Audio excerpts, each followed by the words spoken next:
Oh, thank you guys. Thank you very much. It's really great to be here to see so many young people who care about liberty. Really fires me up. So thank you guys all for coming out tonight. I appreciate it. I have never felt like more of a middle-aged American for liberty than I do today. I remember being a young American for liberty. It wasn't that long ago, but it goes by quick. All right, so the topic that they have me talking about today is the Federal Reserve. No, I'm gonna take it in a different direction. Here's what they're pretty good. They have done some good things. I will say, number one, the Federal Reserve made me a libertarian. So that is, I will give them credit for that. And this is true. You know, I'm sure a lot of people know the story. For people who are around my age, basically, you know, the majority of us became libertarians from the great Ron Paul, the Ron Paul Revolution. And I had come from kind of a left-wing background. And Ron Paul, I was very anti-war at that point already. And yeah, this of course was the great issue of my time when I was around your age. When I was in my early 20s, that was the big issue. That we had launched these wars in response to 9/11, every last one of them a disaster, and Ron Paul was the best one at opposing them and explaining why they were wrong. So I loved that about him. And then he kept talking about the Federal Reserve. And I was like, that can't be right, because I would have heard of it. Like, are you telling me there's a shadowy cabal of unaccountable figures who just have complete control of our currency that operate with all of the power of government, yet are privately owned and are making profits, and they're owned by, you know who they're owned by? No, you don't. We don't either. No, they don't know. And he was talking about this, and I go, that can't be real. I'm going to look into this to find out why this guy's wrong. And I looked into it. And it turns out he was not wrong. And this is really what made me a libertarian. And I would say that what we are, right, as my good friend Scott Horton says, we are libertarians because we love liberty and we hate injustice. And I would add to that the reason we are libertarians is because governments destroy innocent people's lives, and we hate that.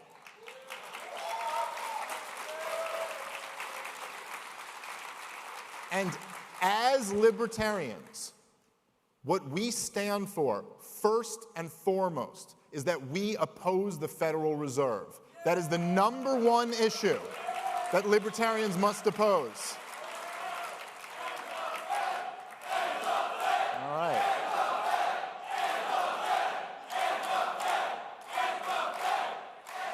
And look, essentially here's why, right? Here's why we oppose the Fed first and foremost. Because every evil thing that government does, it could not do without the Federal Reserve. This is the great facilitator of all of the evil things that governments do. And you can start easily with the warfare state. So even for the young people here in the audience who might be in your 20s or something like that, in your lifetime, our military is responsible for the deaths of millions of innocent people. Millions of innocent people. There's 1 million dead in Iraq. In Afghanistan, a couple 100,000 at least. In the war in Syria, which was started by the CIA and Operation Timber Sycamore, 500,000 dead. And let me tell you, in Yemen, when it's all said and done, it's going to be in the millions. And of course, we're backing the Saudis in that war there. That's not to mention throw in Somalia and Pakistan and Libya and all the rest of it. We are in the numbers in the millions, okay? Now, how is this done? How is this funded? We spend about $1 trillion a year to maintain the US empire, but we don't pay for it in taxes. The Fed prints the money. Can you imagine if they had to, if politicians had to go back to the American people and say, we're going to increase your taxes over the last 20 years for the war in Afghanistan? I can guarantee you that baby wouldn't have lasted for 20 years. It would have been over a lot quicker. The reason it persists for so long is because the Federal Reserve is printing the money out of thin air or electrically creating the money out of thin air. So it all comes down to the Federal Reserve. Now, of course, you guys know, because this has been probably the defining moment in your lives, was the COVID regime, which started with the lockdowns. Now, of course, you could say that the lockdowns were technically imposed by governors through emergency, declarations. But what did they do as soon as they imposed those lockdowns? Well, they turned to the federal government and begged for money. They said, Donald Trump, you got to send us more stuff. We need ventilators, or whatever dumb thing they thought they needed at the time. And then turned out they didn't need any of it. And how did they get that money? The Federal Reserve. We didn't raise taxes in 2020. The Federal Reserve printed almost $4 trillion in a year. And now we have a real opportunity on our hands, because every single poll will show you this, right? Every single poll will show you what is the number one issue that Americans care about today. Inflation. What is the number one issue that the corporate press cares about today? January 6th. They care about January 6th, and well, look, I'm saying, you don't have to be pro-January 6th. I mean, it is a tragedy anytime government property is destroyed. Look, January 6th, there was some government property was destroyed. Don't worry, it's all been rebuilt because they have money coming from the Federal Reserve, so they'll build that all right back up. The greatest tragedy of January 6th was that a cop murdered an unarmed woman for absolutely no reason. That was the greatest tragedy. Now, by the way, I'm not even trying to downplay any concerns. Look, she certainly didn't deserve to get shot. I'm not trying to downplay people's concern. Perhaps that some people there, if they had gotten their hands on some people, would have done some things that we wouldn't have supported. Perhaps some people had different motivations, but the bottom line is none of that happened. And destroying the currency of the greatest nation in the world is a hell of a lot more important than that. That's what matters.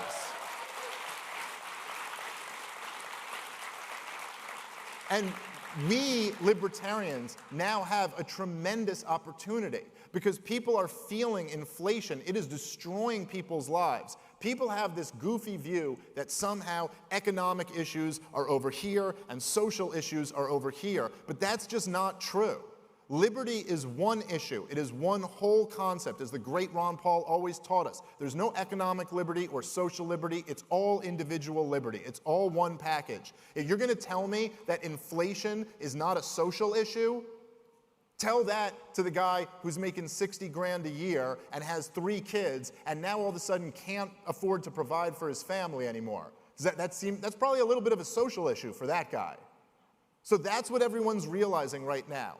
And so what's more important than ever is that you guys, you libertarians, really know your stuff when it comes to this.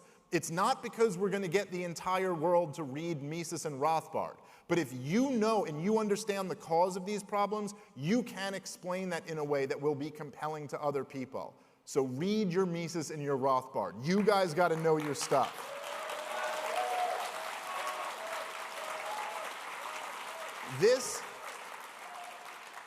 If you haven't noticed, we are up against something very daunting.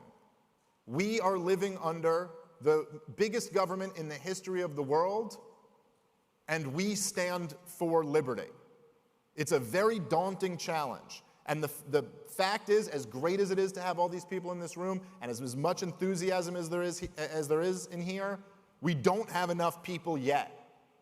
We need to wake a lot more people up. But The flip side of how daunting this challenge is that we have an unprecedented opportunity in front of us right now. We're in a time where trust in all major institutions has completely evaporated. Everybody sees through the political class as being as corrupt as they are. Nobody trusts the corporate press anymore. This is very different than it was 10, 15, 20 years ago. And also now, there are alternative platforms all over the place. There are podcasts that get more downloads than CNN gets for all their shows combined.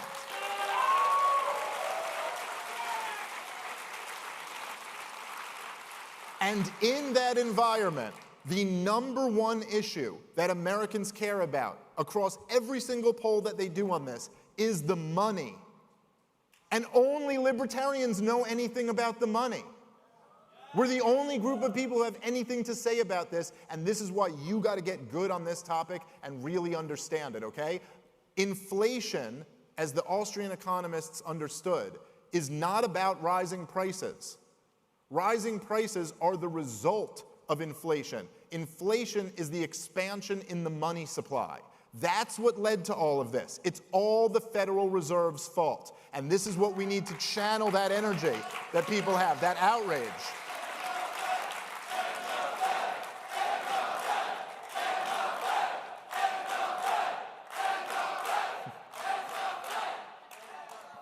I really love you people. This is, But that is exactly what's going on here, is that it's very simple, right? That you have more of a supply of the money, the value of the money is going to go down. That's what's going on. And this is what, politicians use all sorts of trickery to try to convince you that it's something else, but it's very obvious. We locked down the economy, we infused trillions of dollars into the system, and now we're dealing with inflation. But I would argue that we've been dealing with this inflation all along. And this is what you need, even your average right-winger friend right now, who's pretty good on blaming Joe Biden for inflation.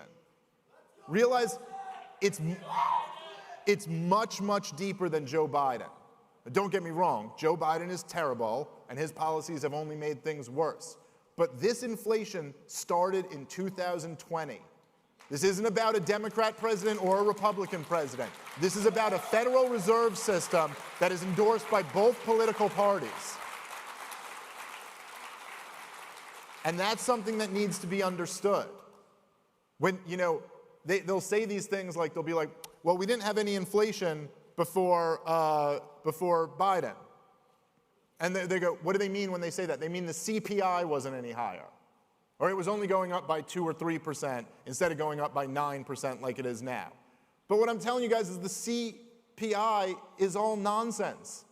It's a government-cooked number. It means nothing. They change the way they measure it. Real inflation is way higher than the CPI indicates. And if we're measuring inflation by the rise in prices, why are we just talking about consumer prices? I mean, Donald Trump bragged about the highest stock market in American history. Are those not prices? Have all of these prices not been going up? Was the housing expansion not a rise in prices? I would argue that this inflation has been here the whole time. And the truth is that a healthy society, a healthy economy, will have a fall in prices. As we become more productive and more economically capable, things should get cheaper. That's the natural order of things. You don't have to pay as much for them. You know where you see prices falling? Do you know where you see things getting more affordable? Every industry that's left to the free market. Every last one of them. Prices fall and fall and fall. Now, I'm a little bit older than you guys, but you know what you paid for your iPhone? I once paid that for a Nokia flip phone. There has been, it was, by the way, I know it sounds lame, it was so awesome at the time. You have no idea. It was so cool. I was crushing it with that Nokia phone. Don't you judge me, young people. You have no idea what it was like. I actually remember walking down the street with my first Nokia cell phone in 2003. And I was walking down the street talking to a buddy of mine, and I went, I can't believe I'm outside on the phone. You have no idea the struggle that we went through. But right, so there's been a lowering in price of that. Now for the same price, I get something that's 100,000 times more powerful than that. That's the sign of a healthy society, not bragging about a rise in prices. This is a much deeper rooted problem. And the major factor that the Federal Reserve, factor that the Federal Reserve is guilty for is that they are the ones who caused the boom-bust cycle. And everyone in here, every libertarian, you got to be good on this. You got to at least know the basics of it, okay? This is very important. The Federal Reserve, with their easy monetary policies, they create an artificial demand, they create a phony boom, and then a very real bust. And that's what we're in the middle of right now. We're in the bust. I don't care if they call it a recession or not. It doesn't matter. The term is meaningless. Americans feel this. I'm sure all you guys feel this, just thinking about entering the world at a time when you're going to have to deal with houses that are now up $150,000 from what they were a couple years ago. But believe me, families, people with kids, they're really feeling it. I know people who are making $400K a year who are concerned about inflation. So just imagine what it's like for the people making 60, 70K a year right now. Now, the Federal Reserve, basically the way this works, right, and libertarians know this, because unlike every other group of people, unlike left-wingers and right-wingers, we know what a price is. Basic information. And what are prices? Prices are information. And they convey information to the people, and particularly to businessmen. So if something is very cheap, that means it's easy, there's an abundance of it. If all of a sudden, if you just imagine, right, if all of a sudden we got some new technology and it was really, really easy to produce steel, okay? We could just get all the steel we wanted just by pushing a button. We've got all the steel we need. So now steel, what happens to it? It becomes very cheap. So now if you're a businessman and you were thinking about doing some major project with steel, you'd go, well, now's the time. I can get a bunch of it for very cheap, right? This is how prices work. So when the Federal Reserve artificially lowers interest rates, that's the price of money. When they lower interest rates, all of a sudden businesses go, oh, I can get money for very cheap right now, so I better build and build and build and build. Except, unlike the steel, that price wasn't a market price. It didn't come about because we came up with some new technology that made it much more easy to get steel. It just came about because some government bureaucrats in the Department of Money decided it should. So it doesn't represent anything real. So that's the artificial boom, and then when they realize there actually isn't all this free money, and this wasn't a good time to build all of these projects, then you get the bust. And that's what we're about to live through right now. What's happening right now in front of all of us is that the bubble is bursting. We're in the bust side of the boom-bust cycle, and this happens when the rates come up, and all of a sudden everyone realizes that this was all an illusion all along. And I'm telling you guys, and I know a lot of you know this already, but not to be freaked out about this, but this is going to be a really bad one. This is going to be us kicking the can down from 2008 all the way into kicking the can down through the Donald Trump years. I know people can feel however they want to about Donald Trump, but man, was he terrible on this. He kept telling the Federal Reserve, lower the rates down to 0 so I can have a white-hot economy, so he could brag about his stock market. He really did not get this, man. Man, he really should have appointed Ron Paul to be his Fed Treasury, his Fed Secretary, because he needed someone to school him on the Federal Reserve. And so we had low interest rates and easy money and in few trillions, and then when COVID hit, what was their answer? More of the same. But now it's finally caught up with us. Now we're finally at a place where people feel the price inflation, and so they can't just pull back and lower interest rates down to 0, because that would signal that the inflation is never going to be reined in. So now they have to be in this dance. They've painted themselves into a corner where you have to raise interest rates, right? And enough to try to signal that you're serious about inflation, but not too much to pop the entire debt-based economy that we live under. But what I'm here to tell you is that it can't be done. It's impossible. There's no way they can do both. Because right now, you have interest that the CPI says is 9.2%. In reality, it's like 20%. it would take interest rates around 20% to rein that in. And interest rates around 20% don't work too well with $30 trillion in debt. So there's no way we're getting that. What we're looking at now is an inflationary recession, the worst of both worlds. Now, that in itself is a little bit depressing. Not the most optimistic message. But look, don't forget what we're here for. We're here for the revolution. And the revolutions don't come in easy times. Revolutions come in hard times. So deal with it. Things aren't always going to be easy, but what it is our job, every last one of us, it's our job to explain to people and persuade them and convince them of what caused this, what led to this, and what the solution is, therefore, to fix this.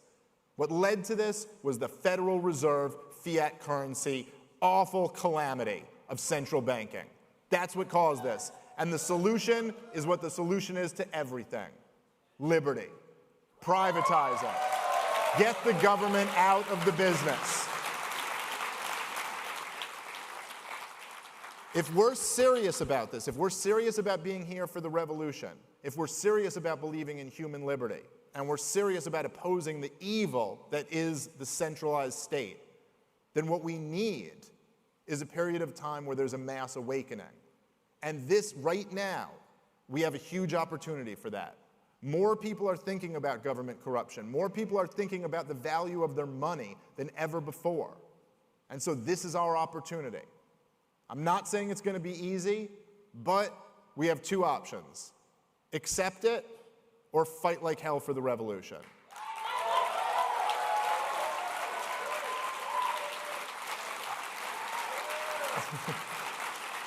I'll say in closing here that it's important for libertarians, and this isn't a comment on what political party you're a part of or what group you're a part of or anything like that or who you're coalitioning with or allying with, but what we need to do, our challenge right now, is to take this kind of anti-establishment energy and channel it into libertarian ideas.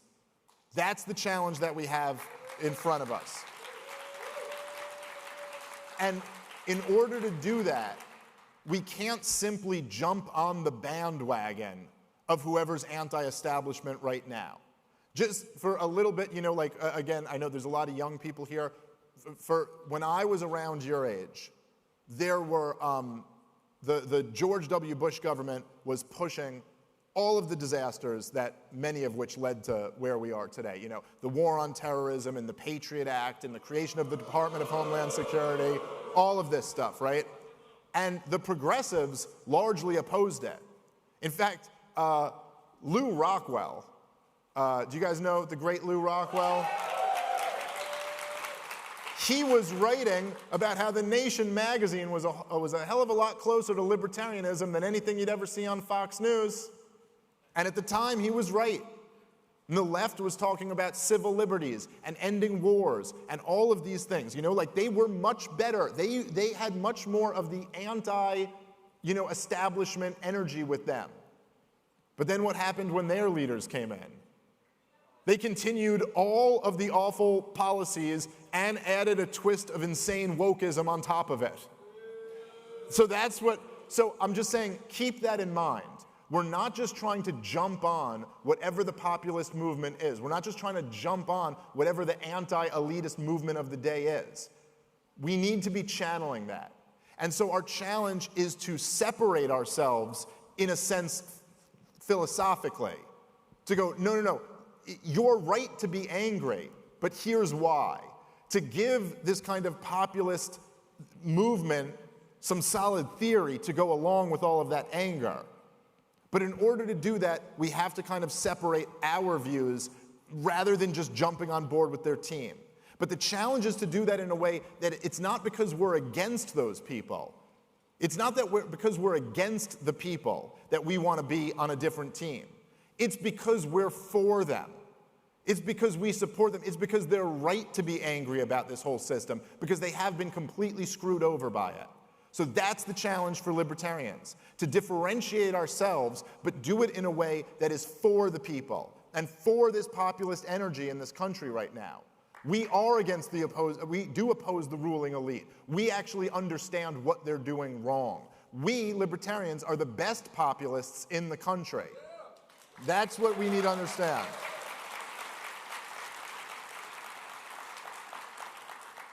Now, this can be kind of tricky because you have to be willing to call out the leaders of some of these movements, even just like I did with Donald Trump right now. But I'm sorry, if we're just going to sit here and blame Joe Biden for inflation, when the country was locked down and the $4 trillion were printed in 2020, it was under Donald Trump as the president. And listen, I decided a long time ago I didn't get in this libertarian business because I was going to bite my tongue and go along with a leader. I'm here to tell the truth, and that's the truth. The truth is also that Joe Biden is a dementia patient, so I have no problem saying that as well. But listen, so you have to find a way to do this, and in your personal life as well as your professional life, you have to find a way to call these people out. It's also important that we establish who we are by our own standards. So if I criticize Donald Trump, right? As I just did. I've been criticizing Donald Trump on my show for years. In fact, I think I might be the only person who on Fox News has said that I think Donald Trump should be tried and convicted for war crimes, for the war in Yemen that he prosecuted. For the war of genocide in Yemen that he conducted for 4 straight years. By the way, Obama and Joe Biden should join him in that prison cell after they're all convicted. However, I might criticize Donald Trump, in fact, criticize him much more aggressively than some others. But I am not allying up with anyone who criticizes Donald Trump because they hate him for different reasons. If we hate Donald Trump, it's not because, he was an America First isolationist or something. We hate him because he wasn't.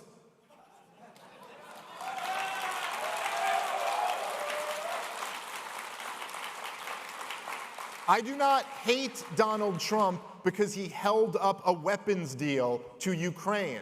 I hate him because he caved and gave them the weapons.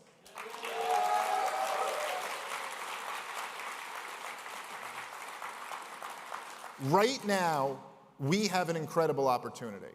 And I would mention something, as I said, we have an incredible opportunity. I mentioned something that I know Spike touched on earlier, that was just this FBI memo that was leaked, where we were, many of us were labeled as domestic terrorists. That is pretty great. There's been a few things like this. Of course, the former head of the CIA, John Brennan, referred to us in the same way as domestic terrorists, something like that, violent anti-government extremists. I know I personally have enjoyed several hit pieces by the Southern Poverty Law Center, and I think Slate.com and whatever other dumb organizations. But I think we should, and I would ask all of you, particularly the young people here, go into this with your eyes open. If you want to pursue this path, this is the political environment we're in right now. People are not going to go, well, you sure do seem to have read a lot of, Mises and Hazlitt and Rothbard, and you make some compelling arguments, but I disagree with you on some issues. That's not going to be the response. You're going to get called mean, vicious names, and people are going to come after you, because that's the standard playbook right now. Anybody who's not on board with the progressive orthodoxies is labeled every bad name under the sun. And libertarians, I would just tell you that no matter how much you try to go, no, I promise you, I'm really not any of those things, it's not going to help. It's not going to help because the people accusing you of those things don't actually believe you're any of those things. It's just a cynical tactic to try to shut you up. The FBI does not actually believe that you're a terrorist. They just want, well, no, they don't. They want a pretense to be able to shut you down. The people at the Southern Poverty Law Center do not actually believe you're a racist. They just want, again, an excuse to dismiss you. But if you understand that, then there's something very powerful there. You understand that this is a tactic, and so you should be responding with a tactic. Now, right now, there is tremendous energy in this country that opposes all of the major institutions, okay? So here's the thing. When you start getting on your knees and going, no, Mr. Southern Poverty Law Center, I promise you, I'm not a bigot, I'm not a racist, I'm not a transphobe, you know? I just don't want you indoctrinating 5-year-olds, you know? I'm a little weird with that, but I don't care about how. That is you being on your knees and being weak. And those people who have the energy in this country, the energy in this country that is so against the establishments, they're looking for strength. They're looking for leadership. And you, libertarians, you have the best damn ideas out of any of these people. So don't ever apologize for it. You have nothing to apologize for. You stand up and shake this off. These are our options.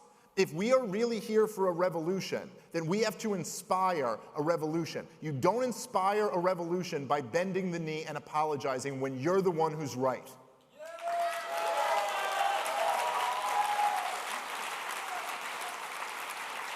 If we want to inspire a revolution, then what we all have to do is toughen up and understand that we're about to enter a very difficult economy. We're going to enter a period where we're being called every name in the book, and we might even be targeted by some very nasty, unpleasant people. But if we toughen up and we stand up straight and we deliver the compelling message that has the truth behind it, we will win. We will win back this country that was started on the premise of liberty. We have that chance now. We have that opportunity in front of us. And I'm excited. I'm more excited than I've ever been. And whatever negative thing, you might think of how hard the situation is for you, keep things in perspective. My grandfather was born in Berlin. He was a Jew whose entire family they were originally from Austria, but his entire family had German roots. And he lived through the rise of the Nazis. He fled in 1938. No one else in my family survived on my grandfather's side. They were all slaughtered, either by the Nazis or in the war. He came to this country with nothing but the clothes that he had on his back.